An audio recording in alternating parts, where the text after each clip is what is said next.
บิ่งคนฝนตกเมื่อวานนี่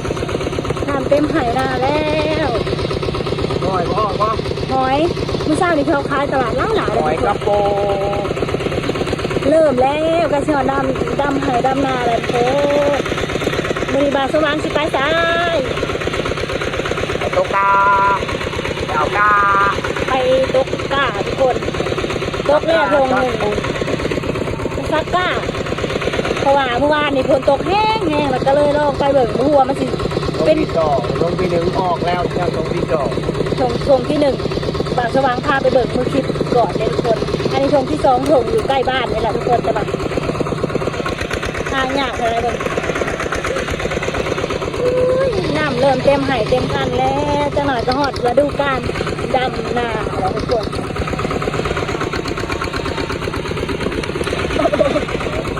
เบิ่งบัดหน้าดำนาเห็นอะไรสบายได้ท่านนี่นะอยากเอาดูเงินตัวทางเสียงขนาดนั้นจะหน่อยก็เริ่มเห็ดขัวอะไรเนี่ยมันเห็ดขัวในปลายวันไทย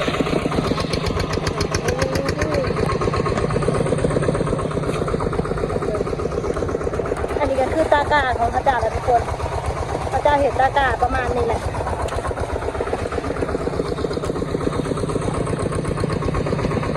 ยังให้ทุกคนได้เห็นวิวธรรมชาติงาม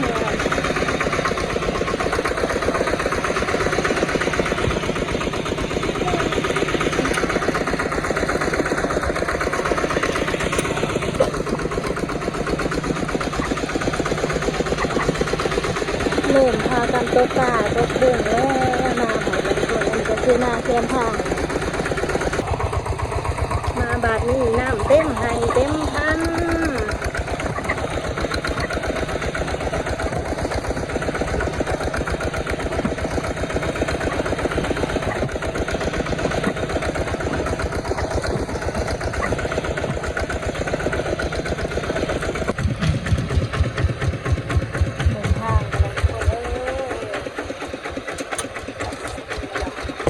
ก็ยังทำเห็ด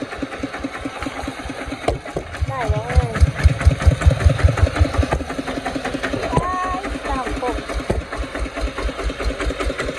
ลุยน้ำน้องมาลินลุยน้ำรถเท้าแข็งแรงค่ะ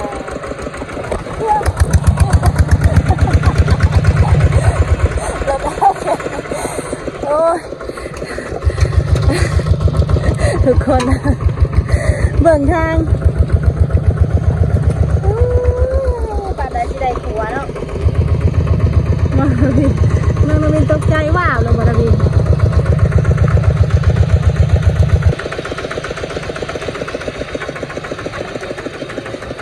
ทางไปนาบ่าวสว่างเลยทุกคนเดี๋ยวสิมาหอดหน้าแบบนั้น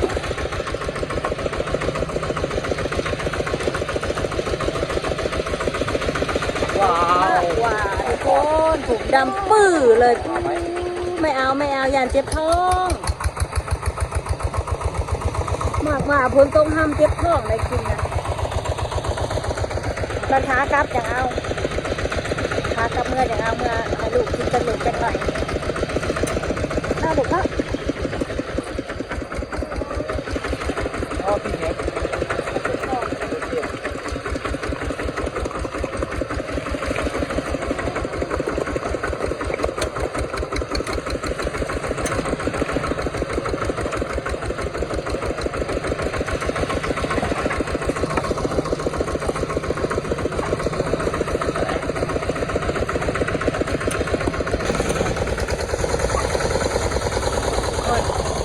อยู่แคมทางมีแต่บ่อนเพิ่นตกกาได้ยาวเลยฮอนได้ตกกาตกบุงฮอนได้เพิ่นตกกาตกบุงเริ่มแล้วนะทุกคนเลยเพื่อนก็อาจจะเป็นนาไผ่เพิ่นก็เริ่มสู่หน้าหนาวนะฝนตกลงมานี่ก็น้อยนี่เบิ่งน้ำที่ตรง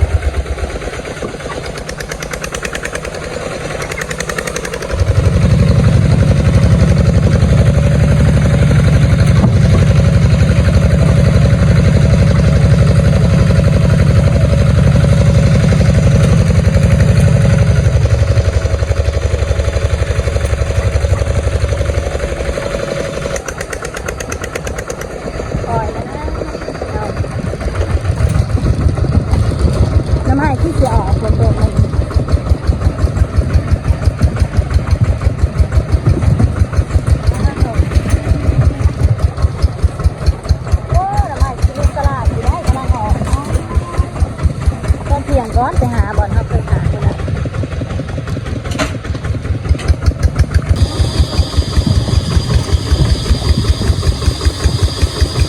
เสียงแม่น โอ้มีบ่อน สวนมันสวนคนถ้ากลัวแห้งเลยปีนี้ดาวสว่างไม่ได้ปลูกมันได้ปีนี้นะ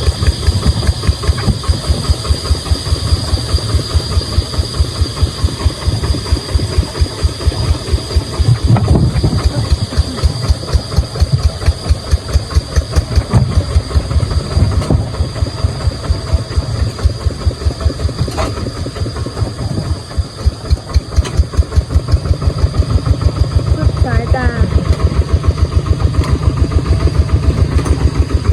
ลูกสายหูสายตาสวนมันคนงามงามบามันขึ้นไม่ให้สีงาม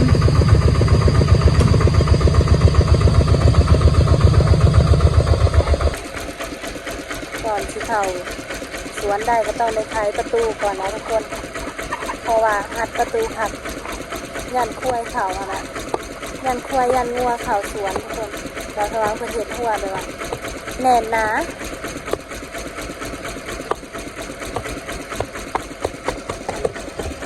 เตรียมเบี้ยหมักเพชรไปปลูกทุกคนเบี้ยพริกแล้วก็เบี้ยมะละกอมังหุงนะทุกคนเราเพราะว่า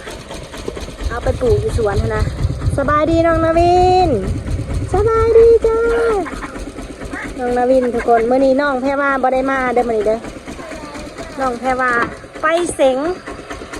ไปสอบไปเสงนะทุกคนเนาะยังบ่ทันผักของเพียนรอดเด้อก้มเด้อได้ก้มมาได้น้องนาวินก้มแห้งแท้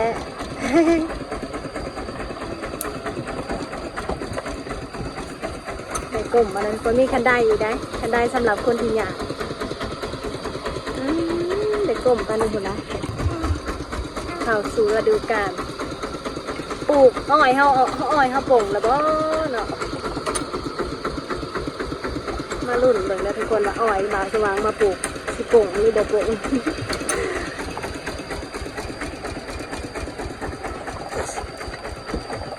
บ่ส่งสิปลูกนี่ก็ก้อนน้ำไม้สังไพรมีก้อเดียนนี่แหละทุกคนอยู่สวนนะก้ออื่นจะเป็นของข้าเจ้าอันนี้ก็ของบาสว่างคนปลูกไว้นี่มะแวนอ้อยบ่เนาะอันใบอย่างนั้นอ้อยแล้วทุกคนบอนบาสว่างคนปลูกอ้อยกับบอนนี่แหละทุกคนบอนบาสว่างปลูกอ้อยนะบอนนี่นะปีนี้ไม่ได้ปลูกมันแล้วก็เลยเห็ดให้หกเป็นสีเขียวๆเนี่ยเราคนละก็เลยแบบสายไปเบิ่งเนาะเอาไปถ่ายให้พ่อแม่พี่น้องเบิ่งดูอ้อยบ่าวสว่างผลงาน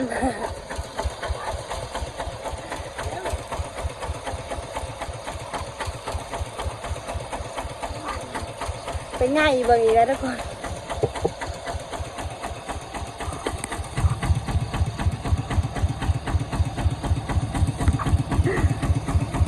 แม่นบ่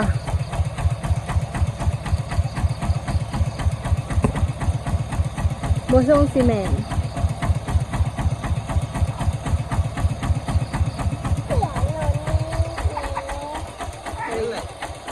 เด้อ้อยบ่สว่างปลูกทุกคนเริ่มออกแล้วยายเพิ่นบ่ออกไม่ง่ายลงทุนหลายเติบเบิดหลายเติบนำขนาดฝนตกใส่แล้วเพิ่นก็ออกแล้วทุกคนอีกมา ซี่ทั้งฟังไทยบอกแนะนำมากนะถ้าบ้านสว่างปลูกมันแล้วมันซื้อกับเมื่อยแห้งบ่ไหวแล้วก็ปลูกคนเดียวเนาะมันบ่ไหวแล้วซี่ทั้งฟังไทยมีทองจากคนแนะนำมาว่าให้ปลูกอ้อยแล้วประคันน้ำขายทุกคนแล้วก็ปลูกยางพาราซึ่งบ้านสว่างกับปลูกแล้ว100 ต้นทดลองปลูกไม้เลี้ยงน้องบ้านสว่างก็ได้4 ต้นปลูกมักฮุ้งมักเพชรมักเขือเนาะที่ลองเฮ็ดตามวิธีที่พ่อแม่พี่น้องแนะนำมาลองเบิ่ง เด้ทุกคนมังเพชรเยี่ยมังเพชร โอ้ยอ่อยออกมาสุดนาเนี่ยต้นมันสิใหญ่กว่าเก่าแล้วมันเริ่มออกแล้วเด้เข้าสู่เถียงหน้าหน่อยห้าบาท เล่าแล้วมันออกมาแล้วโอ้ยอีทิศยิงมาเบิ่ง ได้ลกหญ้าน้ำได้เนาะต้นอันนี้คืออะไรนะมันสิบอกเอาเดี๋ยวทุกคนเห็นบ่เขียวๆหน่อยๆออกแล้วจะหน่อยหอดเถียงลูกอันนั้นก็ต้นยางพาราบาวสว่างเริ่มใหญ่แล้วทุกคนถ้าจะคุ้ยเขามาอันนั้นเลยนะโอ้โห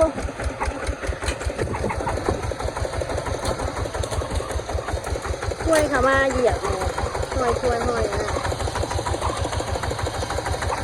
นี่อันนี้ก็คือต้นยางผลได้เลยทุกคนต้นยางพาราบาวสมหวังมาปลูกปีนี้เป็นสี66เขียวๆแล้วไม่ได้ปลูกอันมันสีมาปลูกเบี้ยหมักเพชรหมักแตงหมักถั่วนะทุกคนเนาะเอาไว้ไปขายตลาดแค่มันสิได้ แค่นี้บ่ออกเอาแบบนี้เนาะหอดแล้วหน้าออกอ่ะ อืม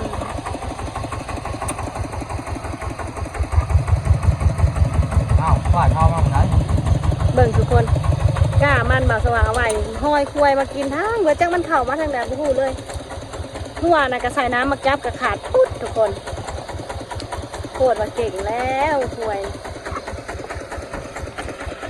หอดแล้วมาหอดเทียงแล้วกันทุกคน ดังไฟ เพราะว่ายามฝนตกมันยุงหลายบ่าวสว่างหาซักเลยนะทุกคนปกเลยน้องนวินน่ะอยู่เทียงบ่มีหมูเลยพยาบาลบ่ได้มาอย่าไปให้เบิ่งทุกคนนี่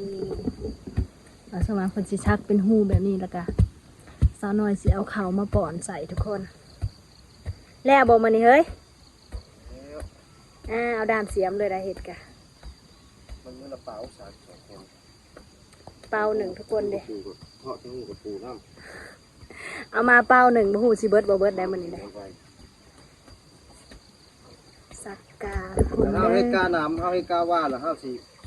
ข้าวบะเคยแล้วก็ข้าวลกมันน่านแล้วก็เวลาดำมันสีหญ้าโอ้มันสี อยู่ทางฝั่งไทยเพิ่นก็เฮ็ดว่าเนาะแบบนี้เนาะ แต่ข้าวซักอันนี้ มันเป็นก่อเวลาข้าวดำแล้วมันสบาย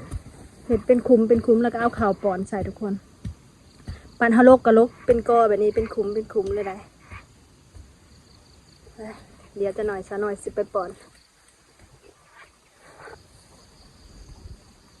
มาทุกคน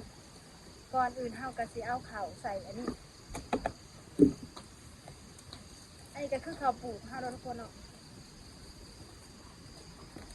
พวกวันนี้บ้านอากาศแดดแห้งอะดิมัน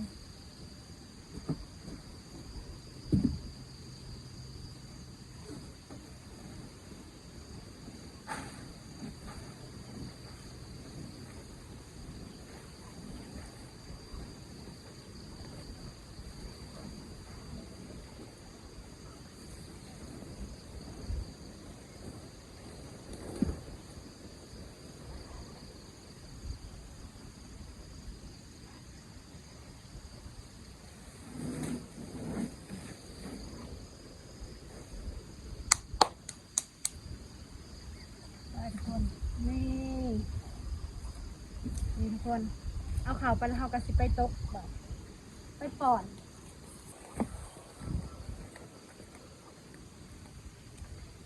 มาเด้อทุกคนเด้อมาป่อนกาเด้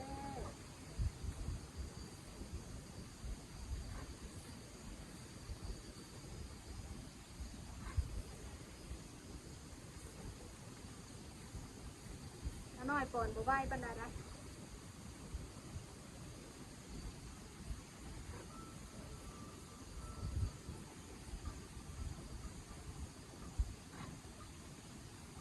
บรรยากาศโคตรแดดเลยวันนี้ทุกคนเมื่อวานนี่ผัดฝนตกวันนี้ผัดแดดแค่แดดมา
ก็สิเป็นประมาณนี้เนาะก่อนเขาใส่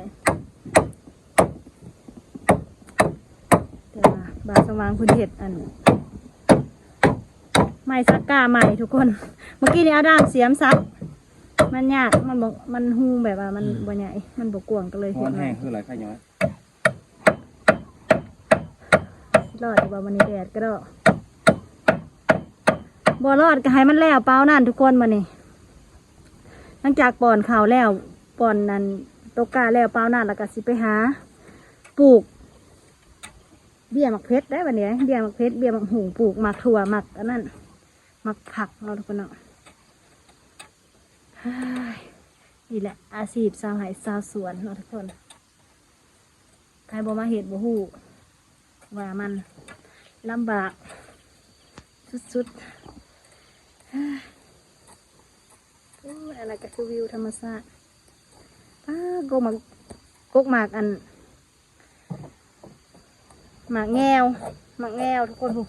แดงอ่องตองอยู่เดี๋ยวจะพาทุกคนไปเบิ่งเบี้ยหมักหุงบาวสว่างปลูกไว้แต่อันแมงกระเบื้อมังหุงบาสว่างปลูกแต่ปีกายนี่บ่แล้วละคุ้ยเขามาจองมันทุกคนเบิ่งแล้วก็มันแบบ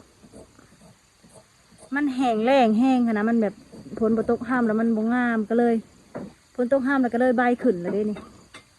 กับต้นนี่ค่ะคุ้ยฮักทุกคนบ่คิดว่ามันสิกลับมาคืนอีกคุ้ยมาฮักมันเด้แล้วก็กลับมาปลงใบอีกเทื่อหนึ่งจะพาทุกคนมาเบิ่งอันหัวสิงไข่บ่าวสว่างปลูกตั้งแต่ปีกายนี่ยังบ่ตายเลยทุกคนมันยังแบบว่างามอยู่นะผลตกห้ามใส่ยังงามอยู่อันนี้ก็คือหัวขาหรือว่าขาแล้วทุกคนเอาต้นขากำลังปลูกใบบ่าวสว่างปลูกแต่ปีกายนี่มันกำลังปลูกใบขึ้นมาเพราะว่าตอนนั้นทางงามแล้วทุกคนไปแล้วแหละหอดยามแรงแล้วก็มันก็ใบมันก็เหี่ยวเข้าแล้วก็กลับมาคืนเป็นอีกคือเก่า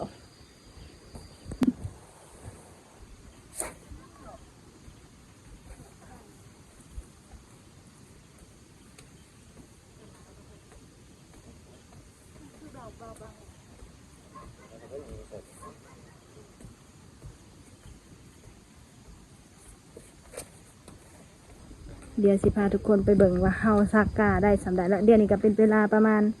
9 โมงแล้วทุกคน9 โมง 10 โมงย่างแล้วทุกคนเดี๋ยวมาส่ง ใกล้สิแล้วทุกคนสู้นี่ตัวนี้ยังเพิ่นฟักได้เพิ่นเห็ดแบบหลัดหน้าหลัดหลังผู้ใดว่าสว่างนะเดี๋ยวไปสัมภาษณ์หัวหน้าเป็นอะไรแดดร้อนไหมทุกเขาว้าวบดีมีเขาละว่าพี่น้องลุงป้าถึงเอื้อนหลานพี่น้องเอ้ยเงินข้ามอำนาจเงินอำนาจข้ามเนาะทิมใส่กาทิมใส่ยากระต่ายทิมใส่โง่ใส่ควายเพิ่นกระขายเพื่อเมิดเคาะพี่น้องนี่แหละความจนของบ้านสว่างกับซักการมาเด้อพ่อแม่พี่น้องเด้อเสือจนเปียกเนาะพอฤดูกาลทำไรทำหน้านะเศร้าหายเศร้าหน้าคือเฮาครับรีบมีบ่พ้นกับการทำหายทำหน้าเนาะซักการแล้วไปเห็นยังบ้านนี่ซักการแล้วก็ไปหาหน่อไม้เมื่อกินแรงทุกคนไปหายไปหน้ากันไปหายไปหน้ากันได้เนี่ยเมื่อกินแรงเมื่อตอนลูกตอนเต้านั่นได้เบิดนี่จะเปียกเนี่ยออกเลยเบิดเวียกตัวนี้เนาะทุกคนเบิดแล้วเวียกแล้วการซักการแล้วเรียบร้อยบ่าวสว่างเพิ่นก็สิได้ไปหาเงินได้บัดนี้เฮ็ดเสาได้จะหน่อยบ่มีเงินลงไห้ลงนาดำนาได้จะหน่อยนี่ได้ความถูกไม่ได้พักผ่อนเลยนะสู้ชีวิตนี่เอาไว้แบบงานเหมาพ่อแม่พี่น้องงานเหมางานเหมาแบบรายวัน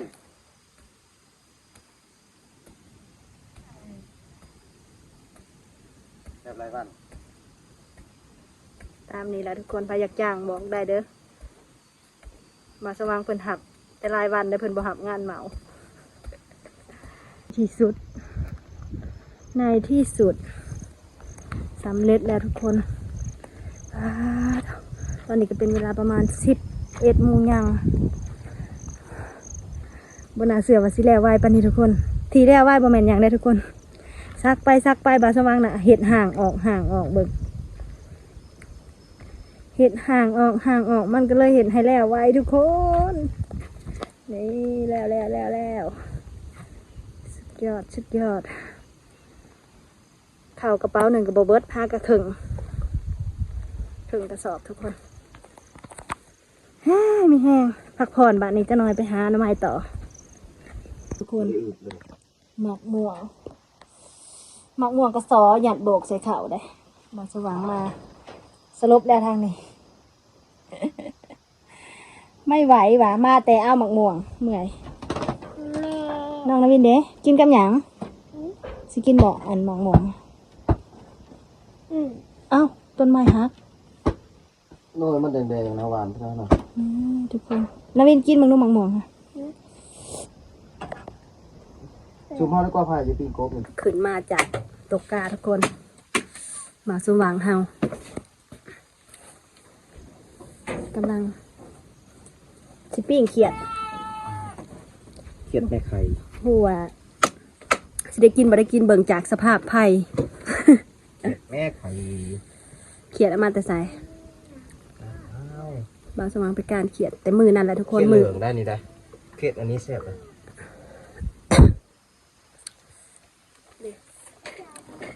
อาหารเถียงเฮามาเนี่ย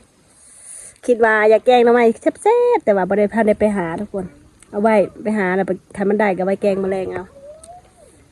ปิ้งเขียดจ้ำแจ่วตำมาแต่เฮือนได้แจ่วเลย แม่น้ำต้องออกไหล น้ำมันหัวลูก เกลืออยู่ใส่เกลือเอาเกลือไหม่พอได้กิน เอาเกลือให้พอดูลูก เอาเกลือ ผู้จักเกลืออยู่บ่น้องนวินนะแก้เสือใส่แล้วมันห่อนทุกคนเอ้ยอากาศเด็กพื้นเผื่อนกระดังไฟบ่ฮู้สิได้กินบ่ได้กินเด้เดี๋ยวเราไปถามบางสว่างว่าเพิ่นเฮ็ดหยังเฮ็ดหยังอันนี้ขั้นบางสว่างขั้นตอนนี้คือขั้นตอนการ ลูกกะ หลึบทุกคน ให้ขี้ดินมันเอามาปกลูกกะเอามาปกเขานี่เวลาฝนตกมันต้องกระโดดอ้อ ตอนนี้ก็คือบรรยากาศก็เริ่มมืดมาแล้วทุกคนเบิ่งมืดพ้นมาแล้วกะหลังจากกินข้าวเที่ยงแล้วก็พากันมาปกอันนี้แหละทุกคนเอาขี้ดินมาถูแบบนี้เนาะให้มันปิดไว้แบบเวลาฝนตกนะมันจังบ่เม็ดขาวเขาจังบ่ออกจากขุมนะทุกคนไปสู้ๆตอนนี้หน่อยมาหาน้ำใหม่ทุกคนนี่เห็นไหมทุกคนเดี๋ยวหน่อยสิลองมาขุดเบิ่งว่ามันสิได้สักใดออกมาหาน้ำใหม่คนเดียวบ่าวสว่างอยู่เฮือนอยู่เถียงกับลูกเห็ดหัวเนี่ยแป้งหัวเนี่ยทุกคนเดี๋ยวหน่อยสิมาขุดเบิ่ง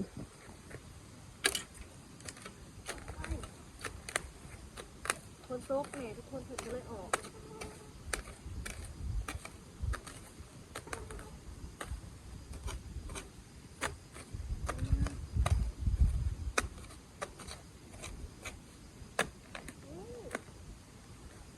นี่ทุกคนน้ำไม้ขาวหมดใช่ครับเป็นขนาดถูกว่าว่าอีกเมื่อตะวันพูดตรงกันแล้ว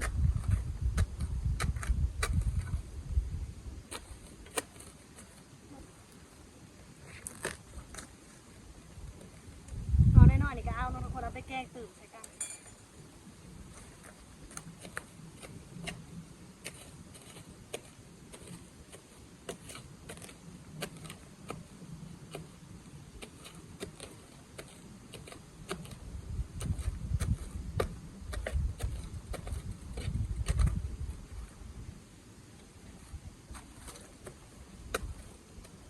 สิเบิดแล้วทุกคนเดี๋ยวน้อยสิไปหากอใหม่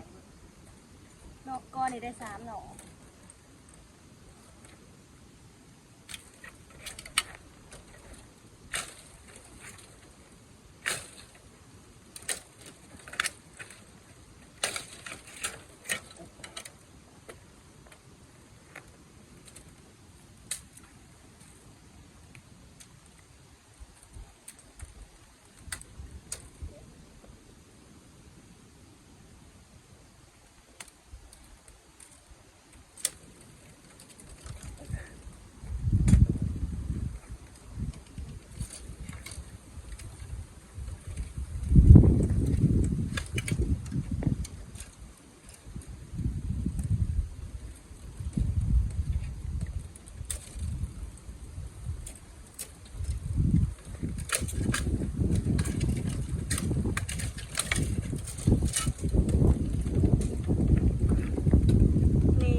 คน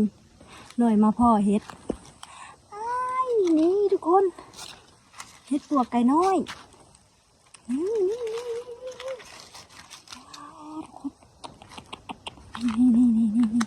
มาหาหน่อไม้แต่มาเจอเฮ็ดเดี๋ยวหน่อยสิมาเก็บเฮ็ดแล้วบัดนี้ทุกคนหน่อไม้เฮาคือสีโมขะแหละเพราะว่ามันบ่มีหน่อไม้ค่ะทุกคนมันคือเฮ็ดเต็มหมดเลยเด็กทุกคนนี่เห็นบ่ลาบปากเลยบ้านโอ้บอกทุกคนมันลามมาหอดผีได้ทุกคนผีเต็มหมดเลยพวกมาเก็บเห็ดบ้านนี้ทุกคนมาเด้อทุกคนเด้อมาเก็บเห็ดตื่นเต้นเลยเห็ดปวกไก่น้อยเห็ดปวกใหญ่ยังไม่ทันได้กินแต่ได้กินเห็ดปวกไก่น้อยก่อนเช้านะคุณน้อง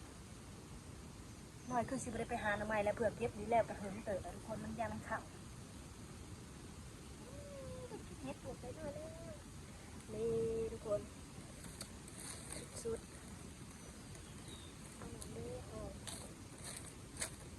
ยันหน่อไม้เต็งมันอ่ะทุกคนมันสิเลือกเอาแต่ดอกที่มันแบบว่าใหญ่ๆแข็งๆเนี่ยนะยันมันเปื่อยเพื่อเอามือค่ะทุกคน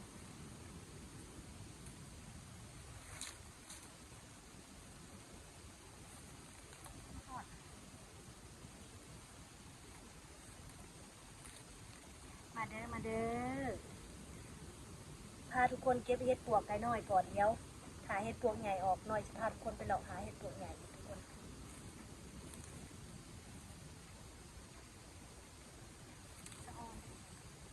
เก็บผู้เดียวสิไหวอยู่บ่เก็บผู้เดียวมันสิขำกันเลยทุกคน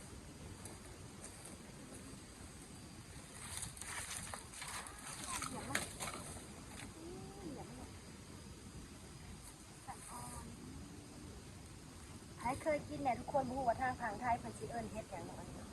เฮ็ดตาบดอกแต่ว่าทางแถวบ้านน้อยอะไรสิเอิ้นเฮ็ดปวกไก่น้อยนะทุกคนแต่ว่าบ่าวสว่างเพิ่นสิเอิ้นเฮ็ดตาบเอิ้นคนละเรื่อง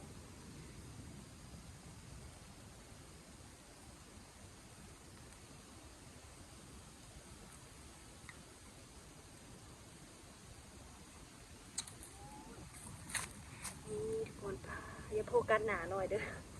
นี่เดี๋ยวหน่อยสิไปหาเก็บก่อนเด้อทุกคนเด้อบัดเก็บแล้วด้วยหน่อยสิมาถ่ายให้เบิ่งว่ามันได้หลายปานใดเนาะทุกคนตอนนี้หน่อยก็เก็บเฮ็ดแล้วเรียบร้อยแล้วนะทุกคนป้าได้หลายเติบแล้วทุกคนได้หลายเติบเดี๋ยวหน่อยสิไปหาเลาะเบิ่งอีกนะทุกคนเนาะเลาะเบิ่งอีกบ่ฮู้ว่ามันสิมีหรือบ่มีคันบ่มีก็คันเห็นหน่อไม้ก็หน่อยก็สิเอาหน่อไม้เลาะเบิ่งอีกจักหน่อยก่อนนะทุกคนเนาะป้าตอนนี้คือยุงกัดตูนมาแล้วหูนะทุกคนไปรอเดี๋ยวอีกว้ายได้สมิกะโอเคเลยนะทุกคนพอแกงแล้วมาแรงพี่น้องพ่อแม่พี่น้องเอ้ยมาเจอเฮ็ดอีกแล้วพ่อแม่พี่น้องเบิ่งซอยหน่อยเลยป้าตัวเต็มเลยทุกคนนี่กำลังขึ้น